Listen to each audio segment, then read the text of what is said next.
Fermentovaná bazová limonáda je nielen veľmi chutná, ale áno, je aj zdravá. Je účinná pri migréne, oslabenej imunite, je močopudná, dokonca podporuje potenie. Toto je môj spôsob prípravy fermentovanej bazovej limonády.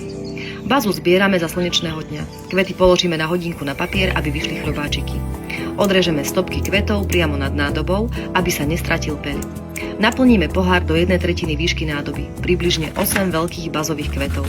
Zalejeme vychladnutou vodou a pridáme cukor. 4 polievkové lyžice na liter a 2-3 citróny. Ak nemáte biocitróny, odrežte z nich kvoru. Citróny nakrájame na plátky, nádobu nenaplňame úplne, lebo by limonáda mohla vykypieť. Pridáme pár polievkových lyžic kvalitného jablčného octu. Fľašu necháme na slniečku zavretú, ale viečko nedoťahujeme, nech nám nestrelí a niekoľkokrát cez deň fľašu otvoríme a limonádu premiešame. Za 3 až 5 dní môžeme scediť, preliať do fliaš a uchovať v chladničke. A čo najradšej robiť s kvetov bazy vy? Napíšte nám.